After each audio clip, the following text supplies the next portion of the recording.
महाकुंभ में इस बार लगा है साधु संतों का रेला और इस बीच कई चेहरे हैं जो बहुत वायरल हो रहे हैं। उनमें से एक आईआईटी वाले बाबा के नाम से प्रसिद्ध अभय सिंह हमारे साथ हैं। आईआईटी वाले बाबा क्यों कहे जा रहे हैं आप? आईआईटी से हूँ इसलिए। पता चला आपको बहुत वायरल हो रहे हैं। हाँ हाँ, अभी तो बहुत सारे कॉल मैसेजेस, अब जो कि मैं अभी तक मैं जिंदगी जी रहा था उसमें ना मैं व्हाट्सएप पे किसी से बात करता था ना मेरे को कोई फोन कॉल आते थे। ज्यादा से ज्यादा से बाबा है इनको शाम को कॉल करता था कि हाँ बाबा जी कहाँ पे हो, अच्छा वहाँ पे बैठे हो, चलो ठीक है बात कर लिया। अब तो कॉल ही कॉल, अननोन नंबर। मैं बोला कि भाई क्या हो गया, संसार फिर से एक दो से आ गया सारा का सारा। आईआईटी से पढ़े हैं आप? कहाँ तक पढ़ाई की है, क्या क्या पढ़ाई की है? आईआईटी से एरोस्पेस इंजीनियरिंग किया मैंने। आईआईटी बॉम्बे? आईआईटी बॉम्बे। तो साइंस में बहुत इंटरेस्ट था? बोल भी सकता हूँ, वैसे तो मुझे आर्ट्स में ज़्यादा इंटरेस्ट था बचपन से। जैसे बचपन में भी मैं ऐसे लाइव स्केच बना देता था ना लोगों को देख के, बट वो चूंकि वो घर के और परिस्थिति और वैसे था कि वो बोले कि इस सब में कुछ नहीं मिलने वाला है, पैसे वैसे कुछ नहीं मिलते हैं, साइंस ले। जैसे एक टाइम पे तो ऐसा भी था कि वो बोले कि आईएएस की तैयारी करनी है, तो मैं मुझे लगा यार आईएएस की तैयारी करनी है तो फिर 11th-12th में ये लेते हैं, आर्ट्स लेते हैं, जो कि इसमें वो सिविक्स ज्योग्राफी ज़्यादा जरूरी होगा। हाँ, बिल्कुल वही। बट फिर उस टाइम पे बोले नहीं नहीं नहीं नहीं आईएएस बाद में करना। अभी तो साइंस ले। 11th में तो मैंने दोनों लिया था, बायो और मैथ्स।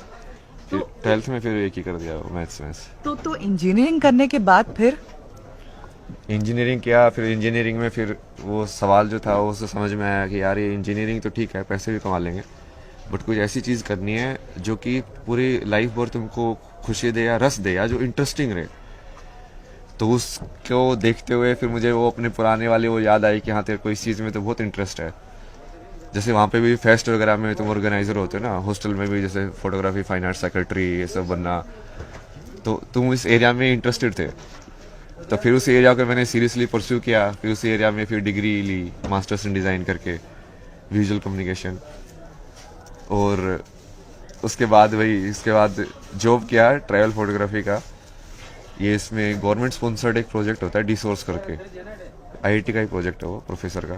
तो उसके अंदर मैंने काम किया, उसमें फिर घूमा मैं सिक्किम, अरुणाचल, केरला, स्पीति, हिमाचल, बहुत जगह पे। वो घूम घूम के फिर फाइनली ऐसा लगा यार क्या अकेले घूम रहे हो यहाँ से वहाँ। थक जाता ना इंसान, वैसे वाली फील आई कि यार नहीं अब बैठना एक जगह पे बहुत हो गया। तो साइंस से फिर आध्यात्म में रुचि कहाँ, कैसे?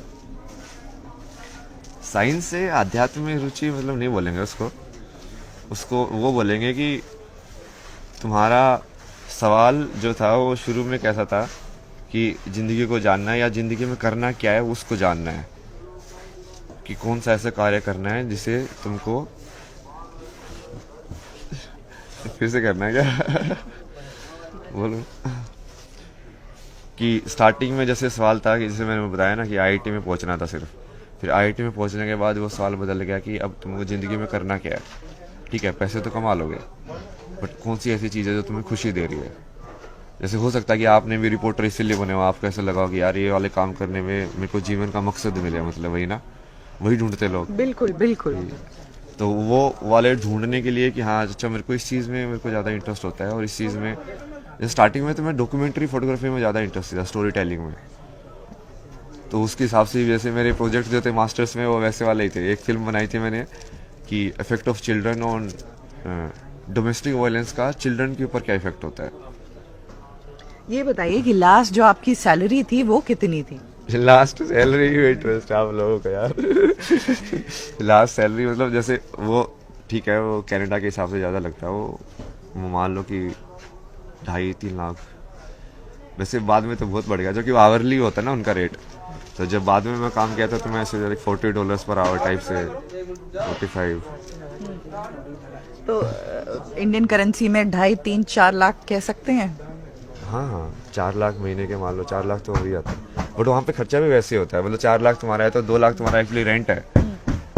तो तुम्हारा बचता कम ही है, जो तुम वहाँ का डॉलर कमाया हुआ वहीं पे स्पेंड करोगे ना, तो एक्चुअली में तुम गरीब रहोगे। बट यदि वहाँ के डॉलर भारत में आके खरीद खर्च करोगे तो तुम वही रह जाओगे। पर ये फिर 4 लाख का पैकेज छोड़ करके सीधे सब कुछ छोड़ दिया, वस्त्र भी उतार दिए? वस्त्र तो पहने हैं, वस्त्र कहाँ उतारे। आध्यात्म की स्थिति में आ गए कहने का मतलब? नहीं वो मजाक ही कर रहा था मैं भी। नहीं वो मतलब वैसे हुआ कि उस टाइम पे वैसे भी मेरे को पैसे में इतना इंटरेस्ट नहीं था। सिचुएशन ऐसी थी कि तुम अलग मतलब उस जोन में थे, मतलब जैसे वो कुछ भी बोल लो, डिप्रेशन या उस टाइप से ना। तो मेरे को पैसे में तो मैं जॉब भी इसलिए करता था मोस्टली, जैसे उन्होंने सजेस्ट किया था कि तो रूटीन बना के रखो, लोगों से मिलो जुलो ये सब ना, तो उसकी वजह से हो रहा था।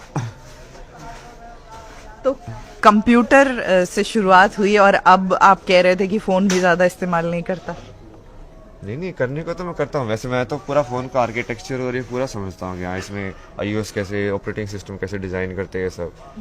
बट बात करना मतलब कि उस तरीके से कि हम जो मतलब माया वाला टाइम पास फ़ोन पे करना है ना, मतलब अब ठीक है तुमको फ़ोन पे बात करनी है भाई, तुम कहाँ पे हो, ज़रूरत वाली जो चीज़ें होती है अब वो तुम करो। बट मैं फ़ोन पे बैठ के पूरी अपनी लाइफ स्टोरी डिस्कस कर ला कि हाँ ये ऐसा ऐसा है, क्योंकि इसमें तुम कर क्या रहे हो, तुम ऑब्जर्व करना ना, तुम अपने बेसिकली ड्रीम स्टेट में जी रहे हो। जब तुम फोन पे बात करते हो, तुम हो तो यहाँ पे बैठे हो, बट तुम बात किसी और चीज की कर रहे हो जो है नहीं। कहीं ना कहीं तुम विचारों में जी रहे हो जब तुम ज्यादा फोन का उपयोग करके फोन पे बात करते हो। तो वो विचारों में जितना कम दिया जाए उतना सही है ना। एरोस्पेस की अब जो इंजीनियरिंग की थी वो चीजें याद नहीं आती हैं, उनमें इंटरेस्ट नहीं रहा अब? नहीं अब तो उसको जोड़ दिया ना मैंने, उसको भी छोड़ा नहीं ना। कैसे? मतलब एरोस्पेस में जो तुम समझते हो एरोडायनेमिक्स से लेके हवा कैसे काम करती है, ये सब कैसे काम करता है। अब यदि मैं उस सबको समझूं कि जो वायु वाला जो तत्व है पंच तत्व के अंदर, अब वो उसकी डिस्क्रिप्शन इन्होंने कैसे दिया अध्यात्म के अंदर, तो तुम उसको जोड़ सकते हो ना कि साइंस वाला इस वाले एंगल से देख रहा है, ये वाला इस एंगल से देख रहा है, और वो एक्चुअली में एक ही चीज़ है, एक ही प्रॉपर्टी को अलग अलग तरीके से बता रहे हैं। कितने वर्ष हो गए आध्यात्म की अवस्था में? मतलब डेडिकेटली तो मान लो 3.5 साल के आसपास। खुद को क्या कहते हैं, साधु संत? मैं नहीं कहता ना, मैं बोलता हूँ लोगों को तुमको जो सामने दिख रहा है वही नाम ले लेना। और जटा जूट भी नजर आ रही है। हाँ ये जटा नागा साधु नहीं बना, ये कि बैठ के सारे दिन वहाँ पे बैठे थे ऑफिस में बैठ के सारे दिन तो दारू पिलाई से खाली माँ का प्रसाद, खाली माँ का प्रसाद और बैठा रहा और वो सारे दिन बैठ के गाना गाता रहा, जटा धरा शिव जटा धरा। हाँ जी। ये बताइए कि कुंभ में खास तौर पर क्या देखने आए? बहुत बहुत खुश हमेशा नजर आते हैं आप, खूब हंसते हैं खिलखिलाकर। कुंभ में तो यही है कि अभी जैसे जिस चीज का मैं कर रहा हूँ उसके लिए तो बेस्ट जगह नहीं है। अब मान लो तुमको अलग अलग आश्रम में जाना पड़ता, अलग अलग उन लोगों से ज्ञान लेने के लिए, अब सब लोग यहीं पे आए हुए हैं, तो और क्या चाहिए, ये तो पैकेज डील है। मतलब एक ही जगह पे तुमको हर सब लोगों से मिलने को मिल रहा है। खूब हमेशा ऐसे ही खुश रहते हैं आप, खूब खिलखिला के हंसते हैं? नहीं हमेशा तो नहीं। मतलब कई बार जैसे बिल्कुल शांत वाली अवस्था में भी आ जाता है जिसमें ना हंसी है ना कुछ है, बस ठीक है। कई बार फिर वो वैसे ब्लिसफुल वाली आंसू वाली उसमें भी आ जाता है, भक्ति वाली जब में कि यार भगवान तो फिर उसमें वो आंसू वाला वैसे वाला भी आता है। क्या लिखा है इस किताब में आपने? अलग अलग चीजें ना, जैसे ये पूरा मैं इकोनॉमिक्स को वैल्यू सिस्टम जैसे मैंने लिखा ना, वैल्यू सिस्टम मतलब किसी चीज का तुम्हारी लाइफ में मीनिंग क्या है, और फिर डिमांड जो होती है वो तुम्हारा मीनिंग और उसका रिलेटिव मीनिंग सोसाइटी में क्या है उसके हिसाब से क्रिएट होती है। जैसे मुझे यहाँ से जाना है फ्लाइट में, मान लो मुझे कहीं और जाना है, यूएस जाना है, तो मुझे वो कितना अर्जेंट है वहाँ पे जाना, वो मेरा मीनिंग है उसके लिए। बट बाकी लोगों को भी वो चीज़ चाहिए कि नहीं चाहिए, वो दोनों चीज़ों को मिला के बनता है जिस चीज़ को हम डिमांड बोलते हैं इकोनॉमिक्स में, डिमांड एंड सप्लाई वाला। तो ये सब चीज़ें समझाने के लिए कि हाँ उसको आध्यात्म से जोड़ने के लिए। तो साइंस को आध्यात्म से जोड़ रहे हैं, किताब लिख रहे हैं क्या? हाँ ये सारी एक ही किताब के अंदर सब कुछ हो जाएगा, ये ज़्यादा कुछ पढ़ना नहीं पड़ेगा। बोले इसमें थोड़ा शॉर्ट फॉर्म है तो कई बार एक्सप्लेन करना पड़ता है लोगों को। हाँ, ये आपने इन्फिनिटी का साइन वगैरह बनाया है, व्हाट इज? मतलब ये ऐसा है ना कि जैसे यहाँ पे मैंने समझाया ना कि ये ऐसे होता है, सब्जेक्ट जो है वो नाउन मतलब संज्ञा, मतलब एक आइडेंटिटी, तो उसका आप मैथमेटिक्स में नंबर की फॉर्म में देख सकते हो, 0 1 और इन्फिनिटी। एक्चुअल में 0 1 और इन्फिनिटी सेम ही होता है, समझोगे आप इसको? जैसे यहाँ पे सारी चीज एक ही है, एक ही मतलब यदि सब कुछ लाइट है, या उसको वैसे देखो कि सब कुछ लाल ही रंग है, तो आपको पता ही नहीं चलेगा लाल रंग क्या होता है।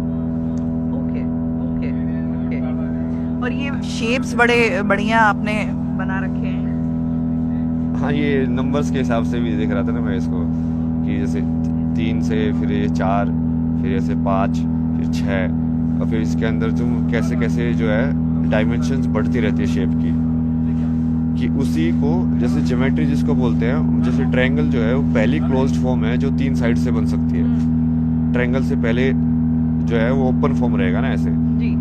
तो फर्स्ट क्लोज्ड फॉर्म जो 3 साइड से बन सकती है वो ट्रायंगल है ऐसे, वो 3 से ही बन सकता है। और फिर उसके बाद फिर तुम जैसे स्क्वायर बना सकते हो, ये सब बना सकते हो। तो इसकी सृष्टि की जब तुम स्टार्टिंग में करोगे तो जैसे लाइक डॉट से शुरू होती है ना वो, हाँ बिल्कुल, और एंड होती है सर्कल के अंदर। जी। तो ये उसके बीच में ये सारी फॉर्म्स आती है तुम्हारी। बहुत सुंदर। तो ये साइंस जुड़ा आध्यात्म से, और शस्त्र से लेकर शास्त्र से लेकर अब आध्यात्म की ओर, ये IIT वाले बाबा न्यूज़ 18 इंडिया पर।